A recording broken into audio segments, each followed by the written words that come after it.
আসিফ নজরুলের পোস্ট 2024 সালে এসে ভুলে গিয়েছেন। একদিন আগে জানিয়ে দিয়েছেন মিডিয়ার হত্যাকাণ্ড নিয়ে কোনো কমিশন হচ্ছে না। 2 দিন আগে আমার সব শেষ ইউটিউবের যে ভিডিও সেখানে বলেছিলাম এবং চ্যালেঞ্জ দিয়ে বলেছিলাম যে মিডিয়ার হত্যাকাণ্ড নিয়ে কোনো কমিশন হচ্ছে না। আমি আগে জানলাম কিভাবে? যারা জানিয়েছে তারাই জানিয়েছে যে সামনে অবস্থা খুব ভয়াবহ। বিএনপি জামায়াত সহ অনেক লোকজন আছেন, তাদের কিছু কিছু লোকজন মুখ পুষা ফেলেন যে ইলিয়াস ভাই হলো গিয়ে আমাদের শত্রু, ইলিয়াস ভাই মনে হয় নতুন কিছু বোধহয় চায়। আমরা নতুন কিছু চাই না, আমরা এই দেশে নির্বাচিত সরকারই চাই। কিন্তু এই সরকারের কাছে আমাদের কিছু চাওয়া ছিল, সেই চাওয়াগুলো পূরণ যে হবে না সেটা কবে জানলাম? বিডিআর হত্যাকাণ্ড নিয়ে যেসব জওয়ানরা জেলখানায় আছে, আমি কল্পনাও করি নাই যে 5 তারিখের পরে প্রথম শুনানি যেটা হইল সেখানে তাদেরকে ছাড়বে না। কিন্তু ছাড়া হয়নি। কেন ছাড়া হয় নাই? এটা আমাকে প্রচণ্ড রকমের অবাক করেছে। তারপর থেকে কিন্তু আমি এই আসিফ নজরুলদের আপনার করা শুরু করেছে। কারণ কি, খবর তো আছে যে বিডিআরের এই যে জওয়ান, এই বিডিআর জওয়ানদেরকে তারা ছাড়বে না। কারণ এদের কাছে অনেক তথ্য আছে যেই তথ্য তারা বের করতে চায় না। 5 তারিখ থেকে আজ পর্যন্ত এর মাঝখানে 2 জন জওয়ানকে মারা হয়েছে। সামনে 9 তারিখে একটা শুনানি আছে, জামিন শুনানি, 4 নম্বর শুনানি 5 তারিখের পরে। 3টা শুনানির ভেতরে যে ছাত্র নেতারা আছেন, সমন্বয়করা, তাদেরকেও আমি বলেছি যে ওদের শুনানির দিন যাবেন। সব শেষ শুনানিতেও তাদেরকে খুব অনুরোধ করেছিলাম যাবেন, কেউ যায় নাই, কোনো মিডিয়াও যায় না, তাদেরকে না করে দেওয়া হয়, সব বেশি আলোচনায় না আনতে। 9 তারিখে আরেকটা আছে। আমি প্রথম যেদিন দেখলাম যে এরা কেউ যায় না, সব শেষ তাদেরকে অনুরোধ করলাম, হাসনাত সহ সবাইকে অনুরোধ করলাম যে ভাই একটু যায়েন ওদের এটার ব্যাপারে, ওরা এখানে পরিবারগুলো থাকবে। সেই পরিবারগুলো দেশের বিভিন্ন জায়গা থেকে আসলো, কেউ গেল না। জামিন হয় না, একটার পর 3টা শুনানি গেল, 4 নম্বর শুনানি। বিডিআর হত্যাকাণ্ডের বিচার যদি হয় তাহলে এই দেশে অনেক কিছু পরিষ্কার হয়ে যাবে। এই কারণে বিডিআর হত্যাকাণ্ড নিয়ে তারা বিচার করবে না।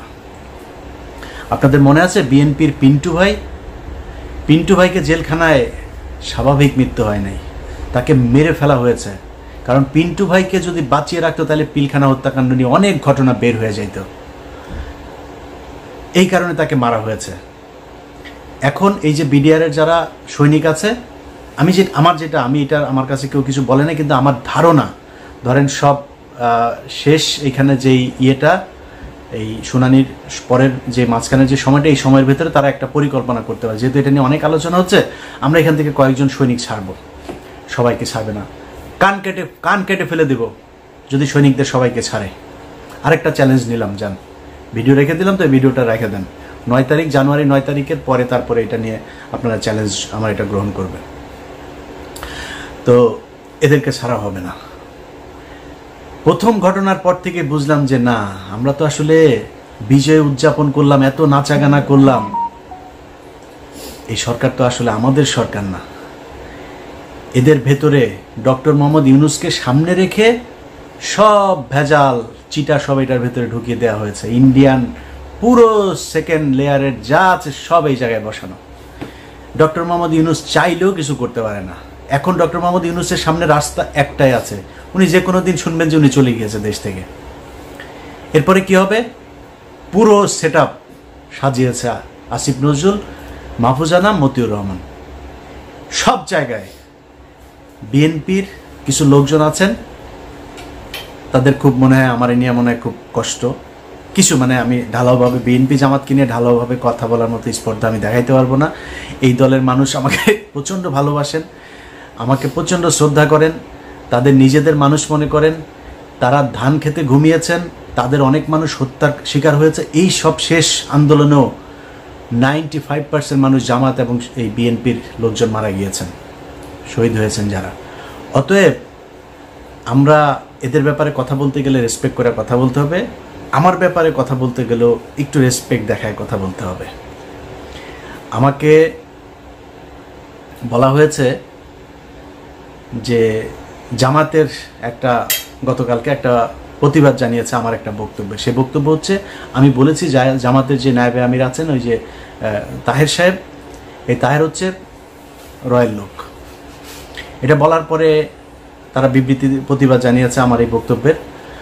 আমি এটাকে খুব পজিটিভলি নিয়েছি, কারণ জামাত একটা সংগঠন, তাদের সাংগঠনিক একটা পদক্ষেপ থাকবে, এটা কোনো ব্যাপার না। আমি ওনাদের ওই ফেসবুক পেজেও জামাত ইসলামের যে পেজ আছে সেখানে গিয়ে জামাতের লোকজনেরও বক্তব্য দেখেছি, কমেন্ট দেখেছি, আমার কাছে খারাপ লাগে নাই। ওনারা মানে খুবই বন্ধুসুলভ আচরণ করেছেন। তবে জামাতের কাছে আমার অনুরোধ থাকবে, যে অভিযোগটা আমি শুনেছি এটা তো আমার নিজের বানানো না, এটা আপনাদের ভেতর থেকে আমাকে জানিয়েছে। তার বাড়িতে নইমুল ইসলাম খান, তার বাড়িতে ছিল ইনামুল ইসলাম খান, তার বাড়িতে ছিল, এবং আবু তাহের সাহেব তাকে পালাতে সহযোগিতা করেছেন। এই ছাড়াও জামাতের আরও অনেকজনের ব্যাপারে এই বিষয় আছে। শামা ওবায়েদ বিএনপির সব তথ্য ভারতে পাচার করে। শামা ওবায়েদের সাথে এখনও শেখ হাসিনার কথা হয়। বিএনপিকে বলে রাখলাম, আপনারাও সাবধান থাকবেন। আমি যদি নাকি কোনো কথা বলি, ওই কথা বিএনপি বা জামায়াতের ক্ষতি করার জন্য না। জামাত ইসলাম যেটা করেছে, বিবৃতি দিয়েছে, কোনো সমস্যা নেই। আমি আমার কথা বলেছি, আমার এটা রেসপেক্ট রেখে বলছি, এটা নিয়ে তদন্ত করবেন। যদি আসলেই কোনো কিছু পাওয়া না যায়, আমি তাহের ভাইয়ের কাছে আবার ক্ষমা চেয়ে নিব। তো এই যে বিএনপি জামায়াতের লোকজন, ওনারা কিছু কিছু লোকজন যে মনে করেন যে আসিফ নজরুল হচ্ছে তাদের লোক, তাদেরকে বলবো তারেক রহমানের বক্তব্য শোনেন। তারেক রহমান আপনার মনে হয় এমনিতেই বলে যে সামনে নির্বাচনটা কঠিন নির্বাচন? এমনিতেই বলেন যে আপনারা মনে করবেন না যে আমরা ক্ষমতায় চলে এসেছে? এগুলো এমনি বলে না, কিন্তু তারেক রহমান খবরগুলো জানে যে তারেক রহমানকে মাইনাস করার জন্য কত ষড়যন্ত্র চলছে, এবং সেইটার পার্ট হচ্ছে এই আসিফ নজরুল, রেজওয়ানা বন্যা, আরেকটা আছে ওদের সাথে ওয়াহিদ মাহমুদ, তো নামটা ভুল করছে কিনা জানি না। এই গং গত সপ্তাহে এই ডক্টর মোহাম্মদ ইউনূস তিনি বলেছেন যে 25-এর মাঝামাঝি বা শেষের দিকে আমরা একটা নির্বাচনের দিকে করি। তিনারা যাবেন না, তিনাদের কথা 26-এর শেষে গিয়ে আমরা করব, চিন্তা করব। এর মাঝখানে সেটআপ শেষ হয়ে যাবে, সব শেষ। বিএনপির ভাইদেরকে বলতে চাই, সব শেষ। দুদকের একজন চেয়ারম্যান আপনাদের দলের ক্যান্ডিডেট ছিল, সে বিএনপি করে না, খুব সৎ মানুষ। বিএনপির ওই চয়েসটা ভয়ঙ্কর রকমের খুবই সুন্দর একটা ছিল। এই আমার জীবনে আমি যত মানুষ সম্পর্কে জানি, একজন মানুষ হিসাবে জানতে পারি, এই বিচারক মোতাহার হোসেন তাদের মধ্যে একজন সৎ মানুষ। এই মানুষটাকে হইতে দেয় নাই আসিফ নজরুল, এই রেজওয়ানা বন্যা, ওয়াহিদ মাহমুদ, এরা হইতে দেয় নাই। ইভেন ডক্টর মোহাম্মদ ইউনূসও চেয়েছিল এই হোক, তাকে হইতে দেওয়া হয়নি। অতএব বিএনপির লোকজন খুব সাবধানে কথা বলেন। আমাদের মির্জা আব্বাস ভাই বলল যে করবে। বিদেশে কিছু লোকজন বসা খায়া দেয়া কাম পায় না, ইউটিউবে কথাবার্তা বলে। মির্জা আব্বাস ভাই এই কথাটার জন্য কোনো এক জায়গায় সরি বলে দিয়েন। তার একদিন আগে সম্ভবতই পিনাকিদা তার ব্যাপারে একটু কথা বলছিল, এই জন্য তিনি এটা বলে ফেলেন। 6 মাস হয় নাই ভাই এখনো। 6 মাস আগে আপনাদের পক্ষে কথা বলার মতো আমরা ছাড়া কেউ ছিল না। আবার পরের 6 মাস পরে না আবার সেরকম পরিস্থিতি আসে কিনা, ইউ নেভার নো। সো খুব সাবধানে একটু কথা বলতে হবে। হ্যাঁ, আমরা আপনাদেরকে যদি কোনো কথা বলে থাকি তাহলে সেটা মনে রাখবেন, আপনাদের ভালোর জন্যই বলছি। এত মুখ পুষে ফেলা উচিত না। সো তারেক রহমান যে কথাগুলো বলছে, ভেতরে কি হচ্ছে, ঈদের পরেই এই সরকারের বিরুদ্ধে জামাত এবং বিএনপিকে মিলেমিশে আন্দোলনে নামতে হয় কিনা একটু অপেক্ষা করেন। এই যে শাহেদ আলম এখন এত কথাবার্তা বলছে না, শাহেদ আলম কিন্তু এমনিতে আমার বিরুদ্ধে লাগেন। শাহেদ আলম জানে না ওর জীবনেও কি 2 নাম্বারই করেছে।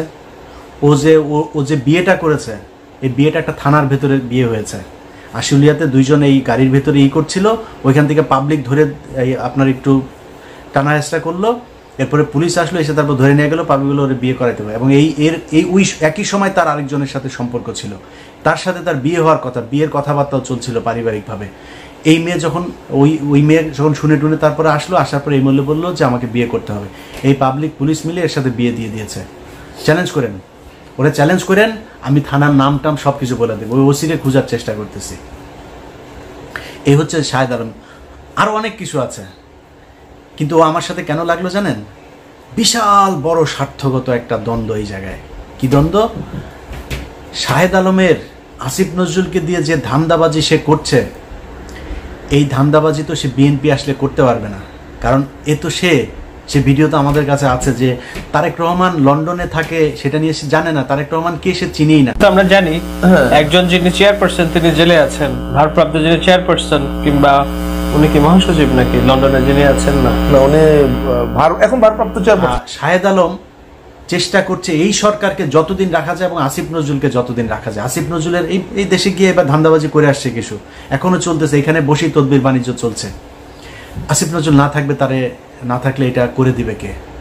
এই কারণে এখানে তো কোটি কোটি, ভাই শত শত কোটি টাকার খেলা। তো এখানে একটারে মানে করে জামিন করাই দিতে পারলেই তো শত কোটি টাকা দেওয়ার লোকজনও আছে, তার চেয়ে 1000 কোটি টাকা দেওয়ার লোকও আছে। এখন জেলখানায় যারা আছে এদের মধ্যে এরকম নাম ধরে আপনাদের বলতে পারবো, কয়েকজন আছে, এদের 1000 কোটি টাকা দিয়েও যদি জামিন করে দেয় তারা করতে রাজি।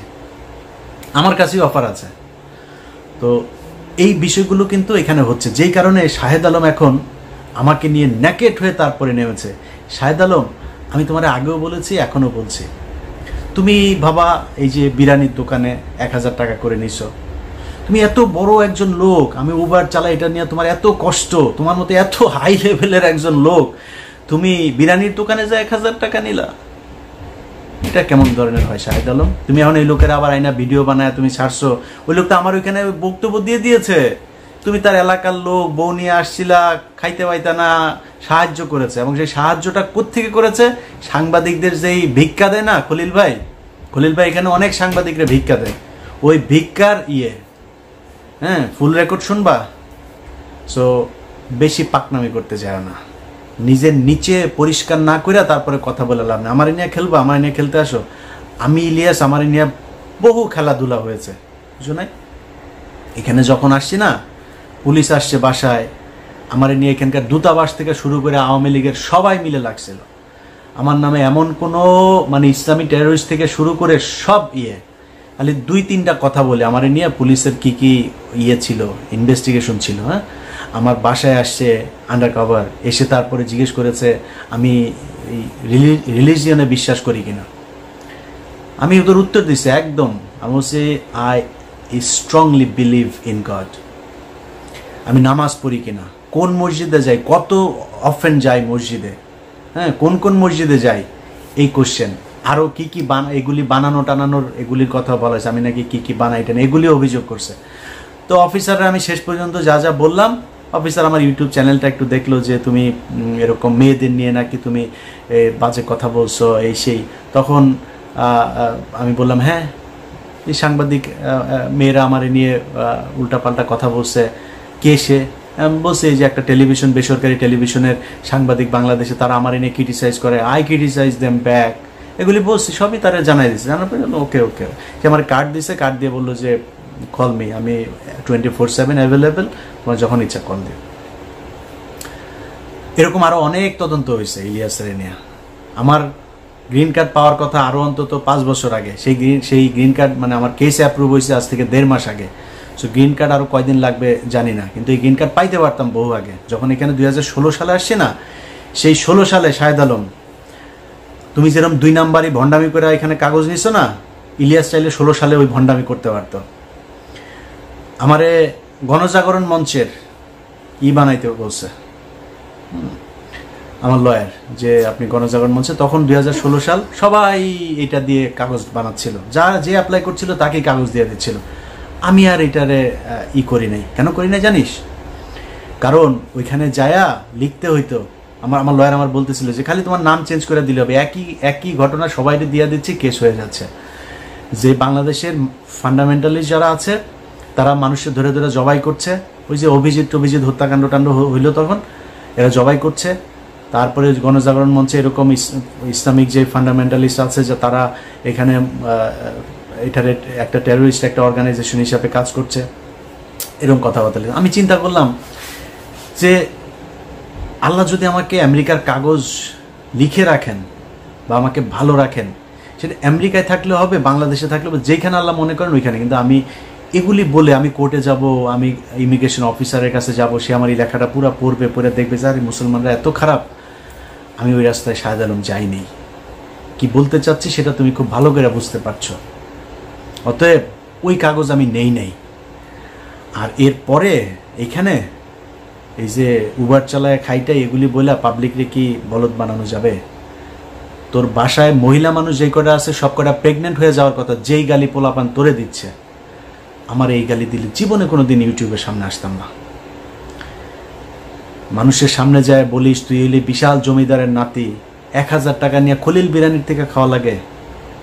তুই এত বড় এক ডেভেলপার, তুই ওয়েব ডেভেলপ করিস, তুই প্রমোটার, তুই এখানে প্রমোশনের কাজ করে তারপরে 1000 টাকা তোরে সাংবাদিকদের খয়রাতির থেকে তোরে দেয়। মানুষের বুঝতে সমস্যা আছে, তুই আর ভিডিও দিলেই হবে, খলিল বাইরে হাতে পায়ে ধরে আরেক ভিডিও বার করলেই হবে। শাহেদ আলম সহ যারা যারা এখন কিনা এদেরকে ক্ষমতায় রাখার জন্য চেষ্টা করছে, এটা তাদের স্বার্থের কারণে, দেশের কারণে। শাহেদ আলম এই সে মানুষের কাছে বলে বেড়ায় তার নাকি দেশের বিশাল আকারে অবদান। এ হলো সেই ব্যক্তি 2018 সালে আওয়ামী লীগের কাছ থেকে টাকা পয়সা খেয়ে সব বিভ্রান্তিমূলক কথাবার্তা বলতো, মনে আছে? ইসকনের কাছ থেকে টাকা নিয়ে তারপরে সে এখানে বাড়ি কিনেছে 2টা। ও এখন বলে ওর বউ বলে ইঞ্জিনিয়ার, ওর বউ ইঞ্জিনিয়ার কাজ করে কি এখানে রিসেপশনিস্ট। এত বড় একটা ইঞ্জিনিয়ারকে যা রিসেপশনে বসায় রাখা হয়েছে, ওর বউয়ের টাকা দিয়ে নাকি সব এখানে 2 বাড়ি গাড়ি টাড়ি সব করেছে। আমি ওপেন ডিক্লেয়ার দিয়ে গেলাম, চ্যালেঞ্জ করে গেলাম, শাহেদ আলম তোর সাথে যে কোনো ফোরামে তোর চ্যানেলে আমি বসতে চাই।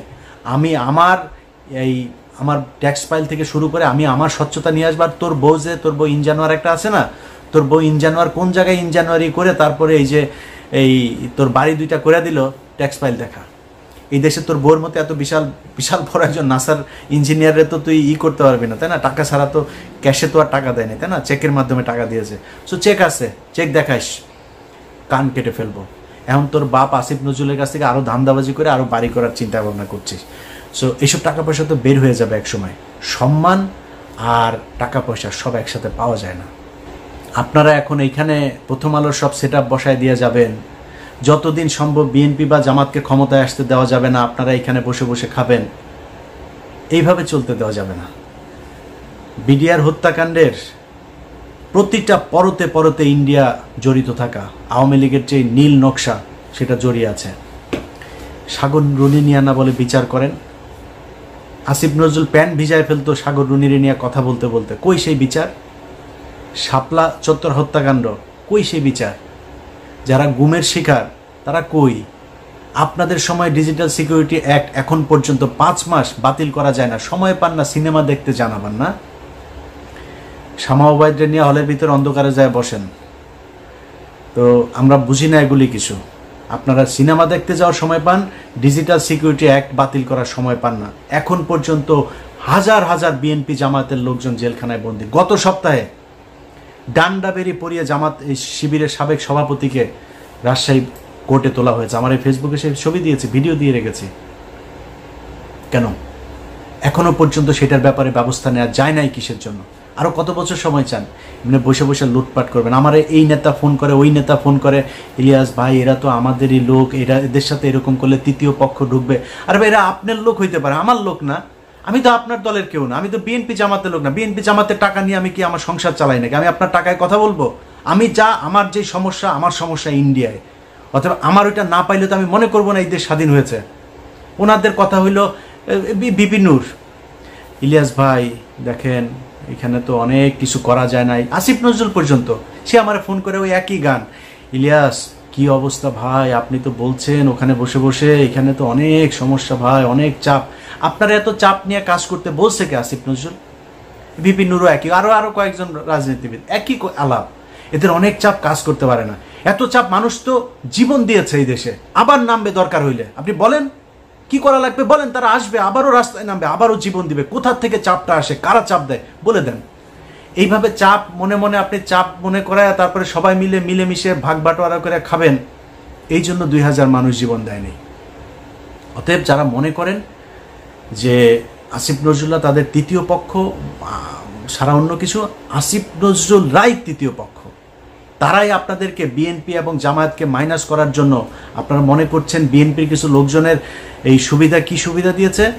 গরুরহাট, মাঠ আর ঘাট, এগুলো আপনারা এখন দখল করে খাচ্ছেন, তাই না? তো এটা খেয়েই খুশি।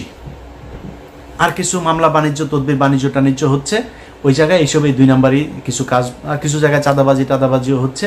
এগুলো করে বিএনপি জামায়াত খুশি। কিন্তু এইটা চিন্তা করেন নাই যে আপনাদেরকে দিয়ে এগুলো করিয়ে তারপরে তারা সারা দেশে বোঝানোর চেষ্টা করছে বিএনপি বিশাল চাঁদাবাজ একটা দল, জামাত ইসলাম বিশাল চাঁদাবাজ একটা দল, এরা হচ্ছে গিয়ে এই আওয়ামী লীগের লোকজনকে তারা দিচ্ছে।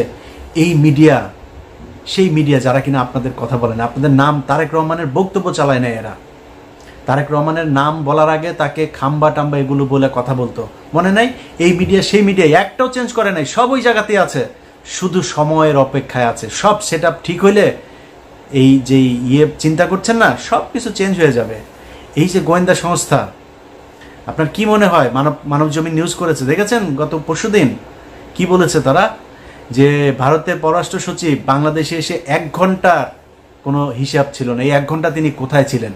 সে 1 ঘন্টা মানব জমিন বলেছে সে সেনাপ্রধানের সাথে ছিল। কেন? ডক্টর ইউনূসকে বাইপাস করে সেনাপ্রধানের সাথে পররাষ্ট্র সচিবের এই বৈঠক কে করিয়ে দিয়েছে?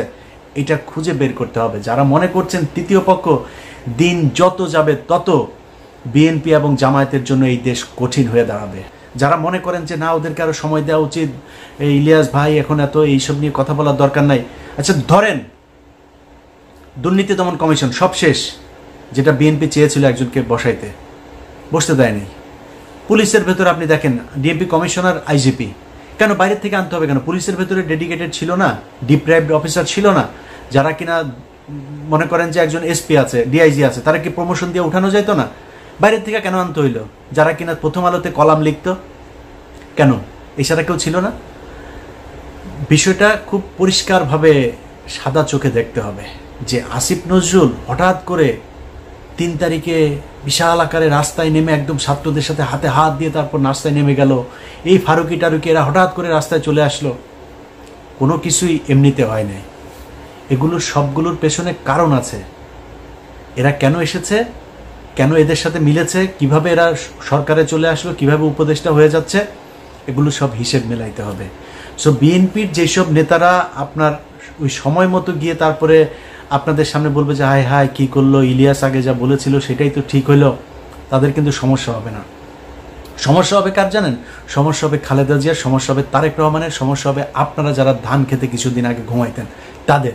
একই রকম জামাতের নেতাদের উপরে আবারও চরম, এই যে ডাক্তার শফিকুর রহমান থেকে শুরু করে ডাক্তার শফিকুল ইসলাম মাসুদ, যারা যারা আছে, কি টর্চার, কি নির্যাতন এদেরকে সহ্য করতে। এখন পর্যন্ত এটিএম আজহার ভাই কেন জেলখানায়, গোলাম পারওয়ার কি কষ্ট সহ্য করেছে, মানে জামিন হয়েছে, জামিন হওয়ার পরে আবার ঢুকিয়ে রেখেছে, পুরো সময়টাই জেলখানায়। কিন্তু কিছু নেতা যাদেরকে নিয়ে আমরা কথা বলি, তাহের মিয়ার তো কিছু হয় নাই, তাহের মিয়ার খুব বেশি কষ্ট সহ্য করা লাগে নাই। এগুলো একটু হিসাব মিলাইতে হবে যে কাদের সাথে এদেরই ছিল। ডক্টর আসিফ নজরুল ঢাকা বিশ্ববিদ্যালয়ের মতো জায়গায় থাকে, ছাত্রলীগ গিয়েও তারা একদিন একটা গুতা দেয় নাই। কারা তাদেরকে মেসেজ দিয়ে রেখেছে যে আসিফ নজরুলকে কিছু বলা যাবে না, একদিন জেলখানায় যাইতে হইল না। এত বড় বড় কথাবার্তা বলেও আমি এটা নিয়ে ঘাটাঘাটি করতে চাই না। আর কথা হইল যে দেশ স্বাধীন হয়েছে, এখন আমাদের হাতে সময় আছে। আমরা এই সাগররুনি হত্যাকাণ্ড বলেন, শাপলা চত্বরের হত্যাকাণ্ড বলেন, গুম, যারা এখন পর্যন্ত জেলখানায় আছে, বিডিআরের জওয়ান, বিডিআরের অফিসার যাদেরকে হত্যা করা হয়েছে সেটার বিচার, এই সবগুলোর বিচার হইতে হবে। 21শে আগস্ট থেকে শুরু করে উদিচি, ছায়ানট, যেখানে যেখানে বোমা হামলা হয়েছে এগুলোর বিচার হইতে হবে। শুধু বিএনপির লোকজনকে আপনি এখান থেকে মামলা থেকে অব্যাহতি দিবেন ন, এটার তদন্ত হইতে হবে কারা করেছে। তারেক রহমান করে নাই, লুৎফুজ্জামান বাবর করে নাই, তাহলে করেছে কারা? এদের ভেতরে একটা বিশাল আকারের আপনি শখটা যদি চিন্তা করেন না, দেখবেন ইন্ডিয়ার জায়গাগুলোতে হাত দেওয়া হচ্ছে না।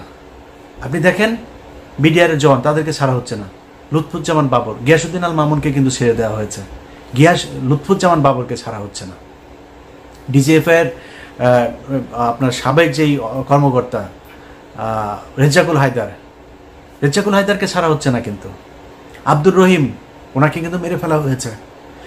এইভাবে যারা যারা এখন পর্যন্ত এদের বিপক্ষে, যাদেরকে দিয়ে ইন্ডিয়ার এইসব জিনিস সব বের হয়ে যাবে, তাদেরকে দেখবেন আস্তে আস্তে মেরে ফেলা হচ্ছে। রাস্তাঘাটেও দেখবেন এখন অনেক দুর্ঘটনায় মানুষ মারা যাচ্ছে। এগুলো এইভাবে খুব সুপরিকল্পিতভাবে তারা তাদের জায়গাগুলো পরিষ্কার করছে, খালি দেখছে যে কারা আমাদের বিপক্ষে।